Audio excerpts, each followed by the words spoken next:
The $10 bill was worn soft as a prayer book. Abigail laid it on the land office counter, the paper thin and grey against the scarred wood. The clerk, a man whose face was a collection of skeptical angles, looked from the bill to the deed he'd just drawn up. He pushed his spectacles up his nose. He began, his voice dry as the dust motes dancing in the sunbeam from the high window. You understand what you're purchasing? It's not land. Not rightly. It's a hole. Abigail's hands were still. She'd scrubbed them raw that morning, but a line of dark soil remained under one nail, a small crescent of her widow's garden. She looked at the deed. Lot 73, described not in acres but by a set of coordinates marking a limestone fissure on the west face of the ridge overlooking the town of Providence. A cave. Locally known as the Goat's Folly for a long-dead prospector who believed it held silver and found only back guano and disappointment. I understand, she said. Her voice was low, and she didn't use more words than were necessary. The clerk sighed, the sound of a man who has seen every kind of foolishness the frontier could invent. He took the bill. He stamped the deed with a heavy, final thud.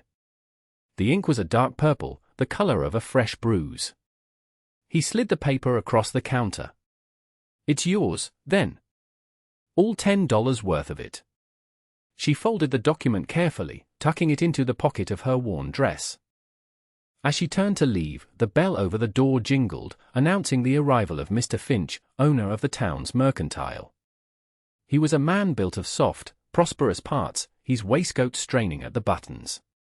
He held the door for her, a gesture that felt more like an assessment than a courtesy. He nodded, his eyes lingering on the folded paper in her pocket. Abigail. Doing business with the government. His tone was smooth, oiled.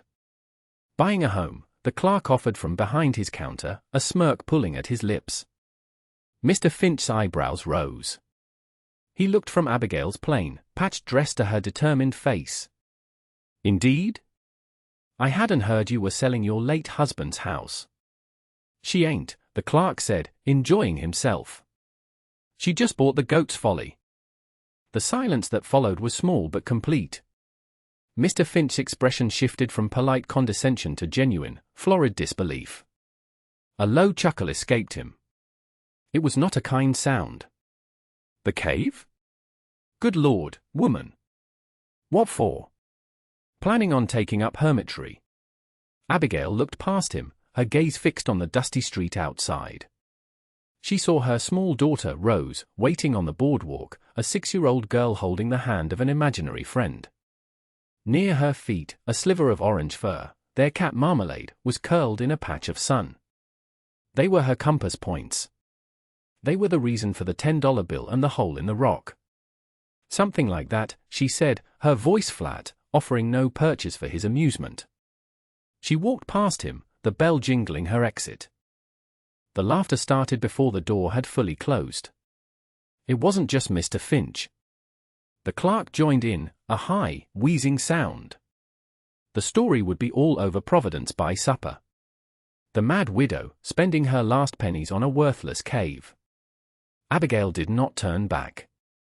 She did not defend herself. She walked to her daughter, took her real, warm hand, and headed for the path that led out of town, the deed a small, square weight in her pocket. The proof, she knew, would not be in words. The proof was yet to be built. It would be made of stone and shadow, of labor and foresight. It would be her secret answer to a question the town hadn't yet learned to ask. The first journey to the cave was an act of reclamation.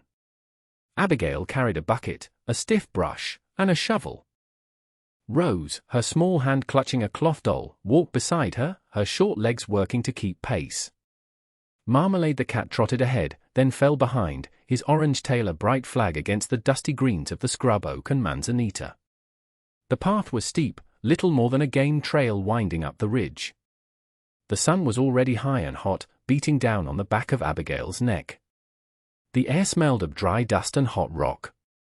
They reached the entrance, a dark slash in a wall of sun-bleached limestone. It was larger than she remembered, a mouth wide enough to swallow a wagon. A cool breath of air, smelling of damp earth and stone, washed over them. Rose hesitated, her fingers tightening on her mother's dress. "It's dark," she whispered. "It's just a room, Rose." "A stone room," Abigail said, her voice steady. "We're just going to clean it." She lit a lantern, the flame blooming yellow in the gloom. The light pushed back the shadows, revealing a space that was both vast and intimate. The floor sloped gently downward from the entrance, ending in a wide, level expanse some 50 feet in. The ceiling arched high overhead, lost in darkness beyond the lantern's throw. And the stories were true. Decades of bat guano lay in a thick, dry carpet over the floor. The air was thick with its ammoniac tang. For a week, that was her work. She sent Rose to play in the patch of sun at the entrance with Marmalade, a small circle of light and life at the edge of the dark.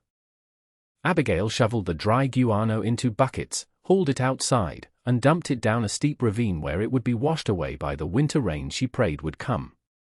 It was back-breaking, filthy work. Her hair, her clothes, her very skin seemed saturated with the pungent dust.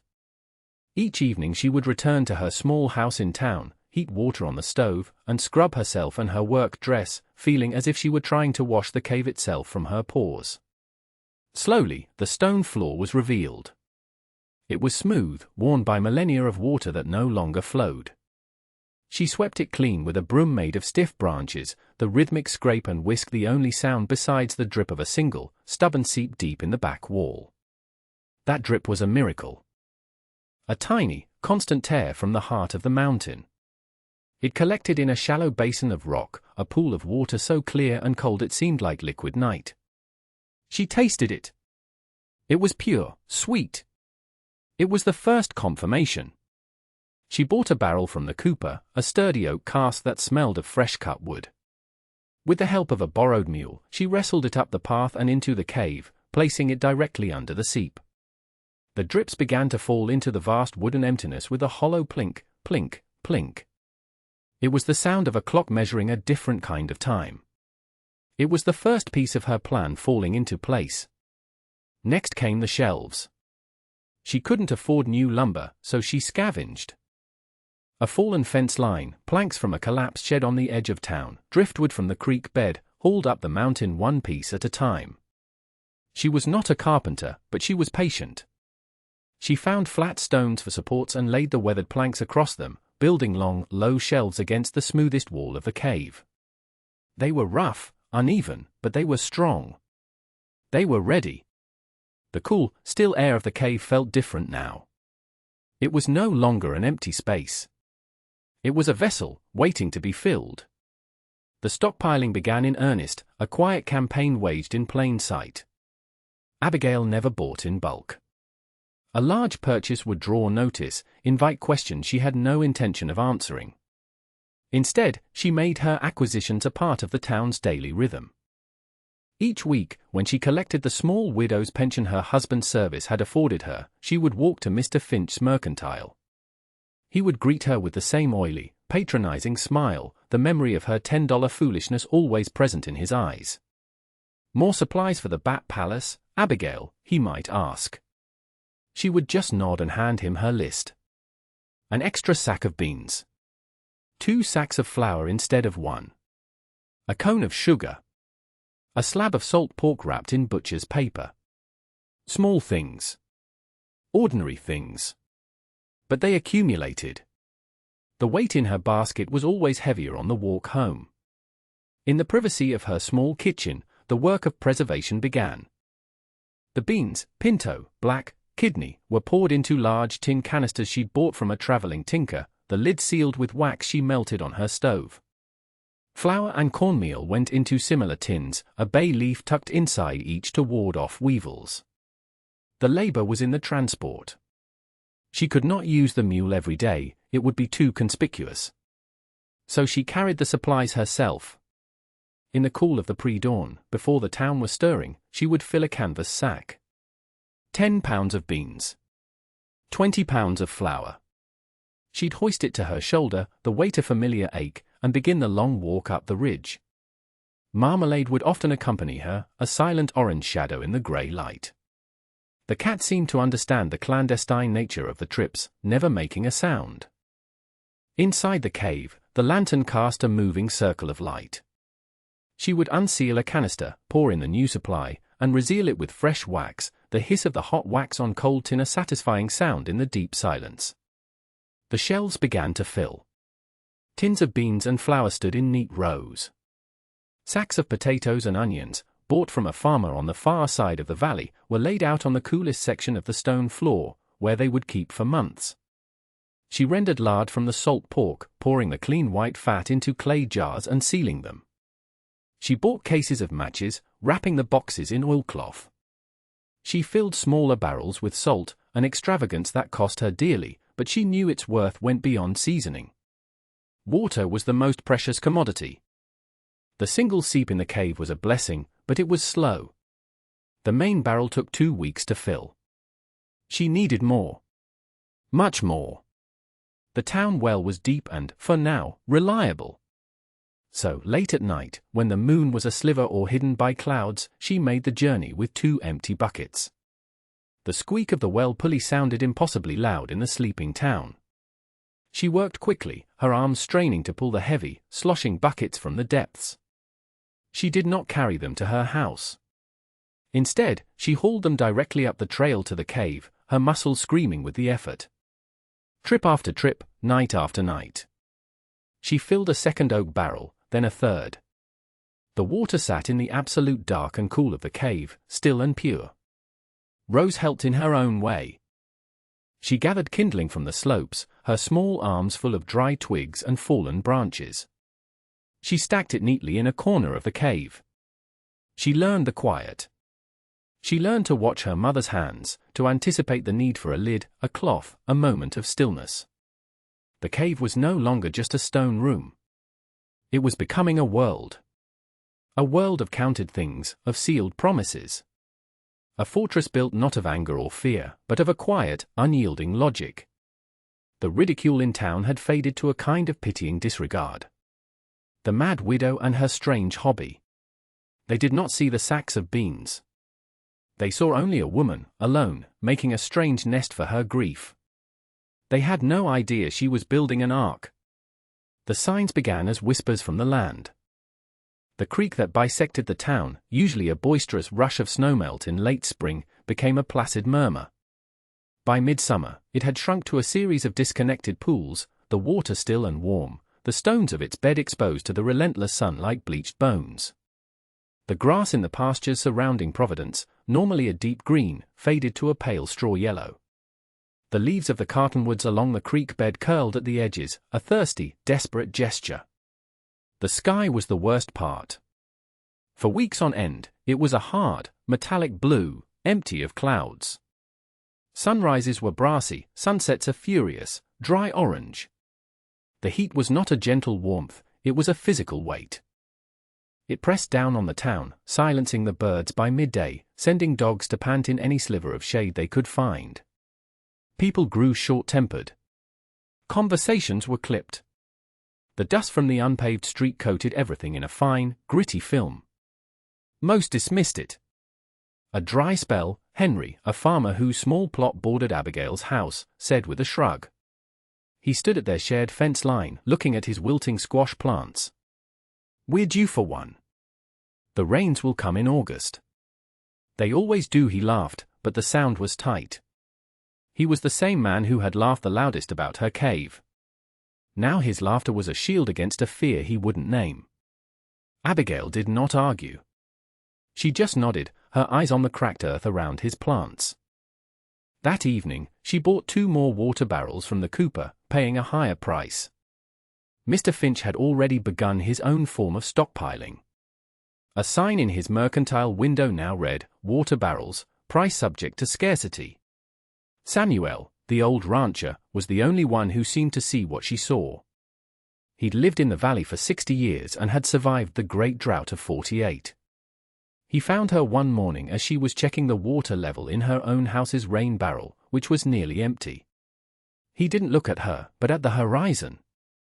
"The quail ain't nesting on the ground this year," he said, his voice a low rumble. "They're all in the high scrub. And the ants are building their hills with thick walls." He finally turned his gaze to her. His eyes were the color of the pale sky, but they held a deep, knowing wisdom. Animals know what's coming long before we're willing to admit it. He said nothing more, just touched the brim of his hat and walked on. It was not advice. It was validation. A shared recognition of the coming thirst. His words spurred her to action. The leisurely pace of her preparations was over. Now there was an urgency that bordered on frantic, though she kept her movements calm, her face a mask of placidity. The nightly trips to the town well became her priority.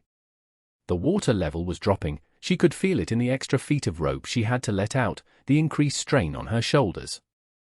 She filled her 2 new barrels and then began filling every container she had, pots, buckets, even the large tin she had emptied of flour, washing them and filling them with water, sealing them not with wax but with tightly fitted lids.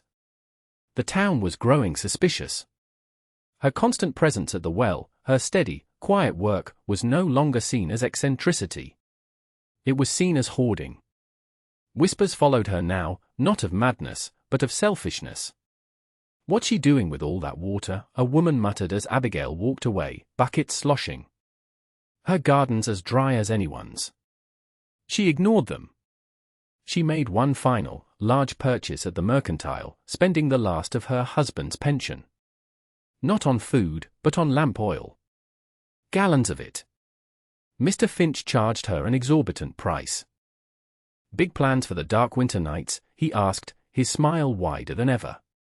"Something like that," she replied, her voice even. She hauled the heavy cans up the trail herself. It was the last piece. The shelves were full. The water barrels were brimmed. The kindling was stacked high. The oil was stored safely. She went back to her little house, packed a small trunk with her and Rose's clothes, her husband's photograph, and a well-loved storybook.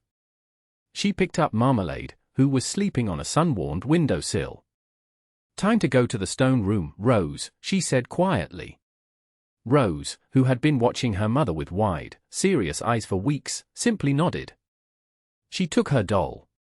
They didn't look back at the little house. They walked up the path to the cave as the sun set, painting the dry, thirsty world in shades of fire. They were not running from the drought. They were arriving at their survival. The heat became a predator. It stalked the dusty streets of Providence, sucking the last moisture from the cracked soil and the cracked lips of its people. The town well, the community's heart, gave up its last bucket of brackish, muddy water and then fell silent. The squeak of the pulley was replaced by the hollow, dead sound of a bucket hitting dry earth. Panic, which had been a low hum, became a shrill cry. Mr. Finch's mercantile became the seat of power. He had hoarded water, buying up every barrel he could and filling them from the well before it ran dry. Now he sold it by the cup, at a price that felt like theft. His store was the only place to get food, and the prices climbed with the sun each day. Fights broke out in the line. Friendships strained and broke over a canteen of water. Henry's garden was a graveyard of blackened stems and withered leaves. His children, once rosy and loud, grew quiet and pale, their eyes large in their thinning faces. The laughter had long since died in him. Now there was only a slow-burning desperation. It was Martha, Abigail's neighbor to the east, who discovered the truth. Her own rainwater cistern had been empty for a week. Her tongue felt thick in her mouth. She had watched Abigail's quiet, relentless work with a mixture of pity and annoyance. Now, a different thought took root. She walked to Abigail's small house, her steps slow in the suffocating heat. She knocked. There was no answer. The door was unlocked. She pushed it open. The house was empty, but not abandoned. It was neat, clean, a layer of dust coating the simple furniture. On the kitchen table sat a single, empty water glass. A ghost of a life. A terrible thought seized Martha, that Abigail and Rose had succumbed to the heat, their bodies lying somewhere on the trail to that absurd cave. Driven by a grim sense of duty, she started up the path, her head covered with a shawl that did little to block the punishing sun. The trail was hotter than the town, the rocks radiating heat like a stove. She nearly turned back a dozen times. When she finally saw the dark opening of the cave, she was dizzy, her vision swimming. She expected a tomb, the smell of death. Instead, a wave of cool, damp air washed over her, so profound it made her gasp. It was like stepping into a spring house in the dead of summer. It was like life. She stumbled forward into the gloom, her eyes struggling to adjust. A single lantern burned with a low, steady flame, its light soft on a scene of impossible order.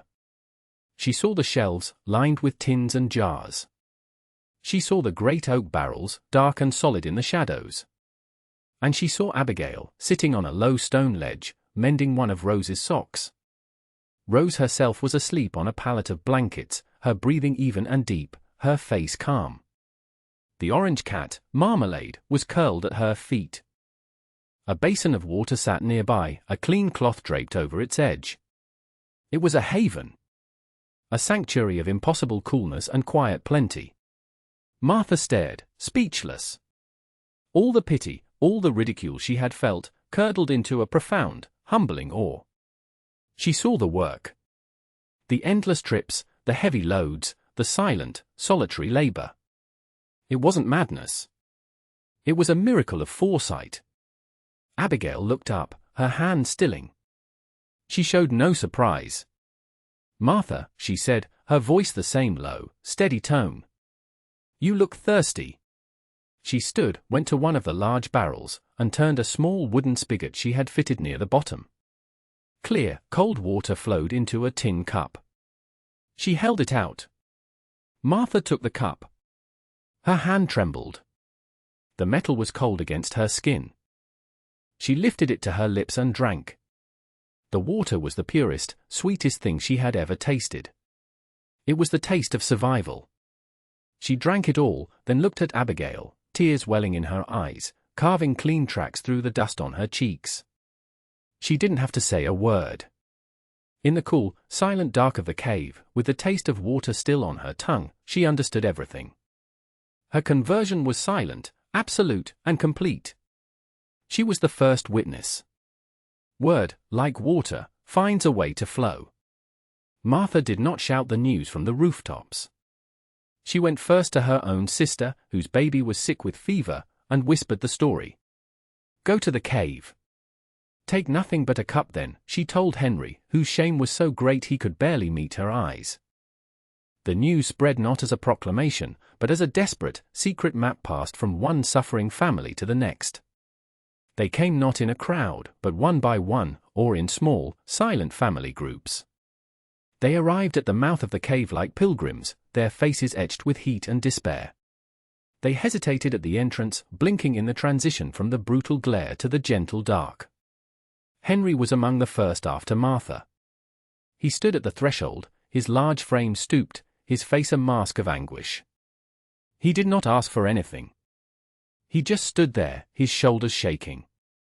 Abigail met him at the entrance. She did not remind him of his laughter. She did not say, "I told you so," she simply handed him a bucket filled with water.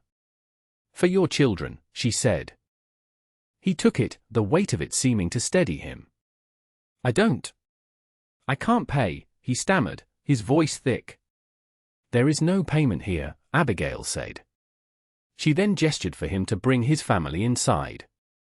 "The sun is too hot for them." They came in, his wife and two small children, their eyes wide with a mixture of fear and wonder at the cool, cavernous space. Abigail gave them a corner, a blanket, and a cup of bean soup she had simmering over a small, efficient stove she had built from flat stones and mud. The space began to fill. A family of 4. An elderly couple. A blacksmith and his son. Abigail let them in, her face unreadable.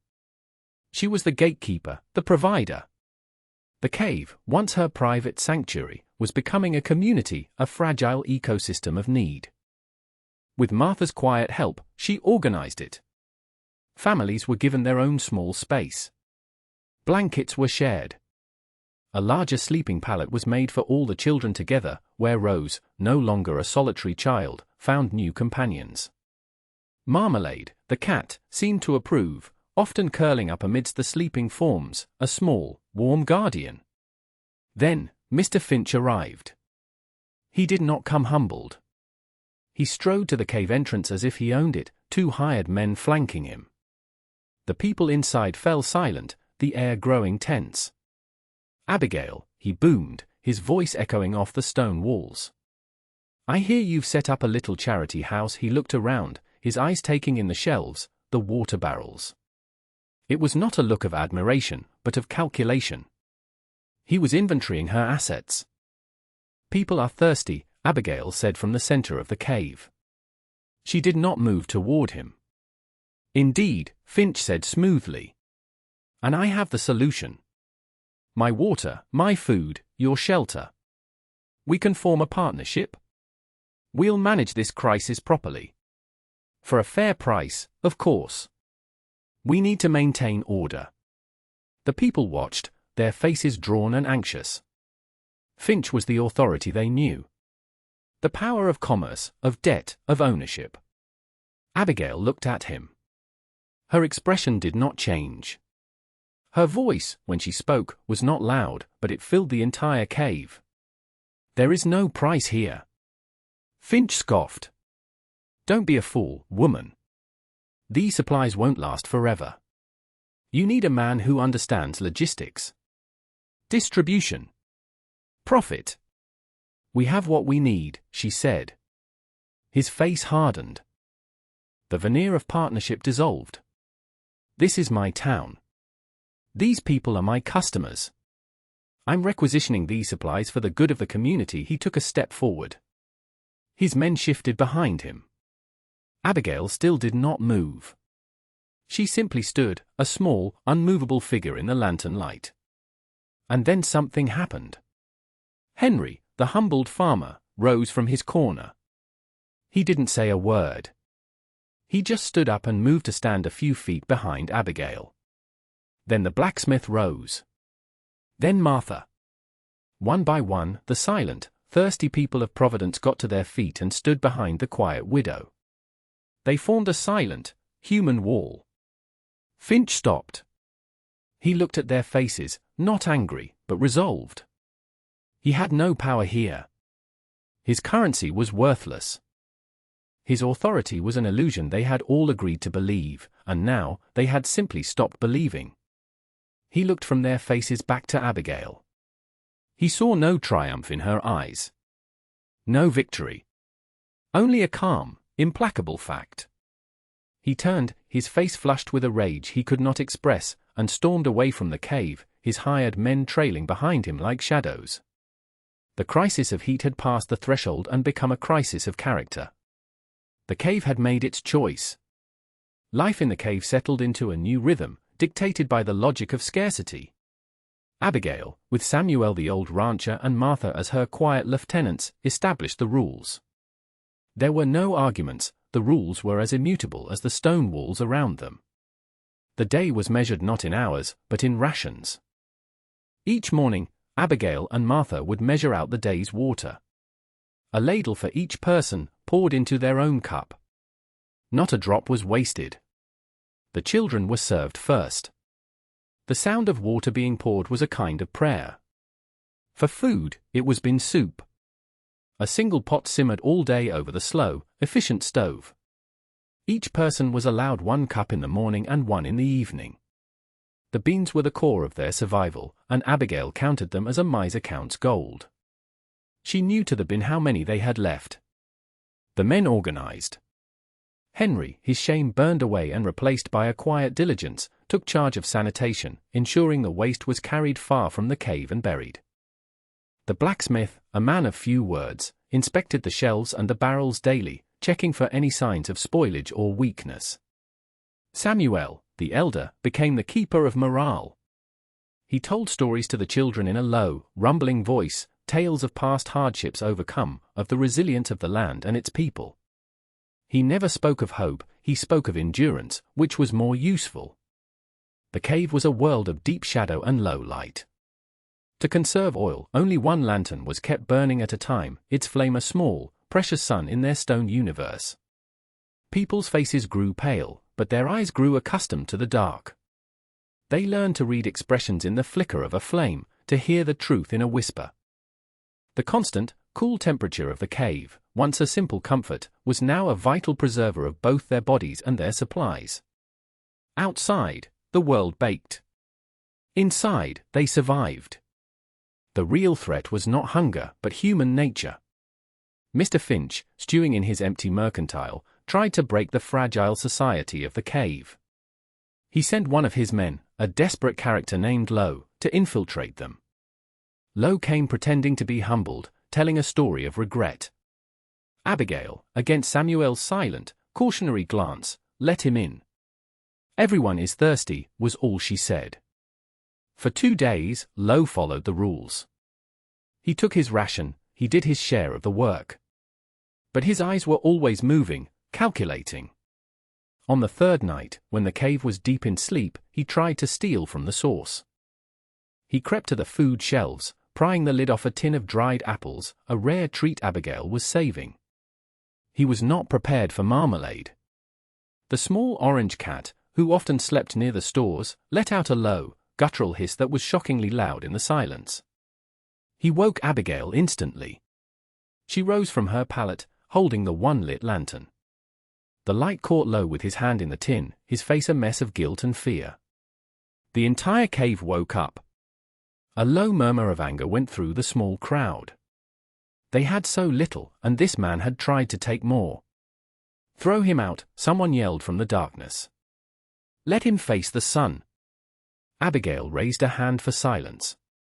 She walked toward Lowe, the lantern held high. He flinched, expecting a blow or a curse. She simply took the tin of apples from his grasp and put the lid back on. She looked at his face, seeing not a thief, but a man consumed by the same fear they all felt, just twisted into a selfish shape. "We have a rule," she said, her voice quiet but carrying to every corner.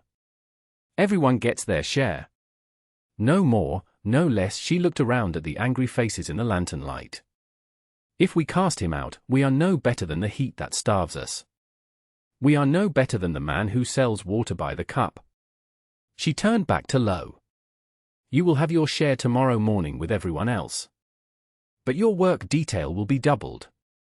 And you will work alongside Henry." It was a judgment of profound wisdom. Not vengeance, but restoration. Not punishment, but a path back to the community. Lowe broke down, sinking to his knees and weeping, the sound raw and painful in the stillness. Henry went to him, put a hand on his shoulder, and helped him to his feet. The crisis had been met not with violence, but with a quiet, unyielding grace. The community in the cave had become something more than a group of survivors. It had become a society, with laws more binding than any written on paper. The defeat of Mr. Finch was not a dramatic confrontation. It was a slow, quiet unraveling. After his attempt to requisition Abigail's supplies was thwarted by the wall of silent witnesses, he retreated to his mercantile, a king in a barren kingdom. He still had food. He still had a few barrels of water. But he no longer had a populace to rule. He waited for them to come crawling back, for their foolish idealism to crumble against the hard reality of their dwindling supplies. But they did not come. The path to the cave became the town's main thoroughfare, the street to the mercantile lay empty, coated in an ever-thickening layer of dust. His power had always depended on their need and their belief in his system.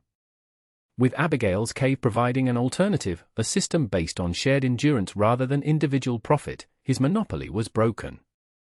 Inside the cave, the days bled into one another, a long, slow meditation on survival. The greatest trial was the silence, the monotony, the waiting. The children, however, were resilient. They invented games that could be played in the dark, games of quiet guessing and storytelling with shadows on the wall. One afternoon, in the deepest part of their confinement, nearly a month into the ordeal, one of Henry's little girls, a child of 4 who had not made a sound for weeks, was playing with Rose. They were rolling a smooth, round stone back and forth. The stone wobbled unexpectedly and bumped into the little girl's foot. A sound broke the stillness. A small, bubbling, involuntary laugh. It was so unexpected, so alien in that grim, silent space, that everyone stopped. They turned to stare. The little girl, surprised by the sound she had made, clapped a hand over her mouth, her eyes wide. But then Rose giggled in response.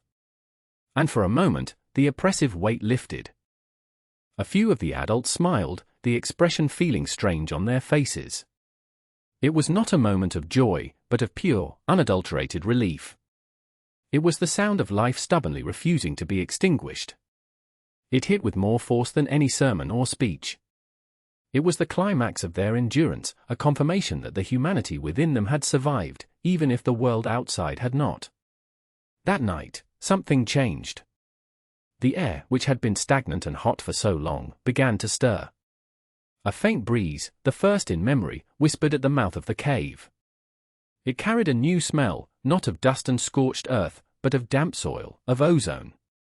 Samuel, the old rancher, stood at the entrance for a long time, his face tilted up to the sliver of night sky visible. "It's coming," he said, his voice a low rumble of certainty. Later, a distant, almost imperceptible tremor ran through the stone around them. It was not an earthquake. It was thunder. Far away, but undeniable. People gathered at the entrance, their pale faces turned toward the sound. Another rumble, closer this time. A flicker of lightning illuminated the far horizon, a silent, ghostly pulse. Then came the first drop. It hit a dry leaf at the cave's entrance with a sound as loud as a gunshot. Another. Then another. A quiet, sparse patter began on the rock outside. No one cheered. They stood in reverent silence, listening to the sound they had prayed for, dreamed of, and almost forgotten. The rain began to fall harder, a steady, soaking downpour. The scent of wet dust, the most beautiful perfume in the world, filled the air.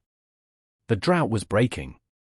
In the darkness of the cave, surrounded by the community she had saved, Abigail allowed herself to close her eyes.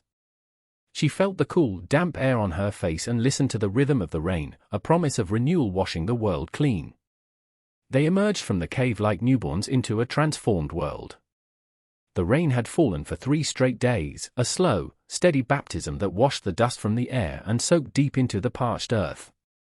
The sky was a soft, bruised gray, and the light was gentle on their sun-starved eyes. The world smelled of wet stone and new life. Small, determined shoots of green were already pushing through the mud. They did not scatter back to their individual homes and old anxieties. The society forged in the dark held in the light. They walked down the mountain together, a single, unified body. The first thing they did was gather at the town well. The blacksmith and Henry, working with the other men, spent the day clearing the debris and mud from the bottom. By evening, fresh, clean water was beginning to seep back in. They did not hoard it. They formed a line, and each family filled a single bucket, just as they had in the cave. The lesson had been learned. Mr. Finch's mercantile was shuttered. A few days later, a wagon was seen leaving his house in the pre-dawn light. He was gone. He left not because he was banished, but because he had become irrelevant. The economy of Providence was no longer his to command. In the weeks that followed, the town was rebuilt not on principles of commerce, but of community. Led by Samuel's wisdom and Abigail's quiet, practical logic, they planned for the future. They dug a town cistern, a massive underground reservoir lined with stone and clay, to capture the winter rains. Beside it, they built a communal storehouse, a larger, more permanent version of Abigail's cave, its shelves built by the blacksmith, its roof raised by Henry and the other men. Families pledged a portion of their harvest, a share of their resources, not as a tax, but as a shared investment in survival. The ledgers were kept by Martha, her neat script a testament to the new order. Abigail never sought a role of leadership. Her work was done. She returned to her small house, which was just as she had left it. She and Rose cleaned away the dust, opened the windows to the clean air, and planted a new garden in the damp, revitalized soil. The cave, however, remained hers. It was no longer a secret, but it was still a sanctuary. Sometimes, in the heat of the late afternoon, she would walk up the path with Rose and Marmalade. The shelves were mostly empty now, she had given away the last of the beans and flour to families still struggling to get back on their feet. The water barrels were still there, full from the seep, a silent promise against future thirst. She would sit on the same stone ledge where Martha had found her, the cool of the rock a familiar comfort. Rose would play near the entrance, her laughter echoing softly in the vast space. The $10 deed was still tucked away in a small wooden box in her house. She knew now what she had purchased. It wasn't a hole in a rock. It was the space to think. The quiet to prepare. The leverage to change the world by first withdrawing from it. She ran her hand over the smooth, cold stone of the wall. She had proven nothing with words. Her argument had been made of beans and water, of labor and silence. It was an argument the whole town now understood. Outside, the valley was turning green, the creek was running full and loud, and the future, once a terrifying unknown, felt like something that could be built, stocked, and prepared for, together. The quiet widow of Providence had bought a cave, and in doing so, had purchased her town's soul back from the brink. Her legacy wasn't in a monument or a plaque. It was in the full cistern, the shared storehouse, and the quiet, unshakable knowledge that the greatest wealth was a community that knew how to endure.